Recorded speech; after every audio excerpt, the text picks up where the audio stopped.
अब मैं आपको हरियाणा की राजनीति का हाल बता देता हूं। 3 निर्दलीय विधायकों के समर्थन वापस लेने के बाद हरियाणा की सियासत पूरी तरह गर्म है।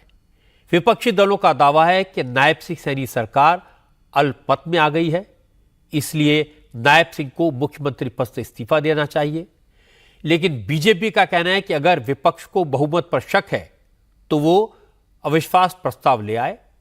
कुल मिलाकर हरियाणा में एक बार फिर दुष्यंत चौटाला का रुख इंपॉर्टेंट हो गया है। लेकिन आज दुष्यंत चौटाला ने कहा वो बीजेपी का साथ छोड़ चुके हैं और अब वो कांग्रेस के साथ भी नहीं जाएंगे। लेकिन अगर कांग्रेस बीजेपी के खिलाफ अविश्वास प्रस्ताव लाती है तो कांग्रेस का साथ देंगे। जब नया मुख्यमंत्री पहली कैबिनेट के बाद कहता है कि 94 दिन का प्लान बना है, तो इसका मतलब तो उनने पहले मन बना रखा है कि वो 94 दिन के मुख्यमंत्री। अविश्वास प्रस्ताव भारतीय जनता पार्टी की पिछली सरकार के विरुद्ध था। नई सरकार बनी, वो अविश्वास प्रस्ताव उस सरकार के साथ साथ ही समाप्त हुआ। नई सरकार आज के दिन गठित हुई है, उसके विरुद्ध अविश्वास प्रस्ताव लाया जाए। आपके माध्यम से कहते हैं, ना मुझे बात करने की जरूरत। अगर करंट रेजिम को मेजॉरिटी प्रूव करनी पड़ी तो जननायक जनता पार्टी व्हिप भी जारी करेगी और करंट गवर्नमेंट के विरोध में व्हिप को जारी करेगी। कांग्रेस के साथ भी जा सकती है बीजेपी? मुझे किसी के साथ जाने की जरूरत नहीं है। आज के दिन ना कांग्रेस के साथ जाने की जरूरत, ना बीजेपी के साथ जाने की। मगर करंट सरकार को घेरने के लिए अगर समर्थन विपक्ष के अंदर एकता होगी और करना पड़ा तो हम करेंगे। एक रैली जननायक जनता पार्टी की थी, हमने समर्थन किसी का नहीं किया। मैं आज ऑन रिकॉर्ड कह देता हूं कि अगर अब फ्लोर टेस्ट होगा तो हमारे प्रत्येक विधायक पार्टी के आदेश पर व्हिप के साथ सरकार को घेरने के लिए वोट। लेकिन कांग्रेस भी नायब सैनी की सरकार के खिलाफ अविश्वास प्रस्ताव लाने के मूड में नहीं दिखाई देती।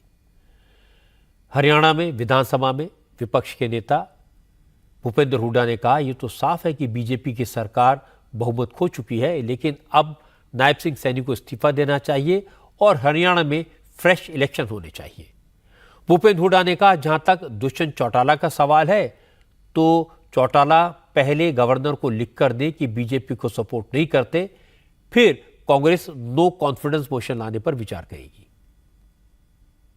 ये सरकार अल्पमत में आ गई है, माइनॉरिटी में आ गई है, तो नैतिकता के आधार पे मैं कह चुका हूँ सरकार तुरंत इस्तीफा दे देना चाहिए, राष्ट्रपति शासन करा के चुनाव करना चाहिए। कांग्रेस का प्रेफरेंस क्या है कि कोई इसमें कोई चुनाव अभी आप जनादेश मैं तो राष्ट्रपति शासन की मांग कर रहा हूँ और वो विड्रॉ करेंगे हम गवर्नर को मिलेंगे।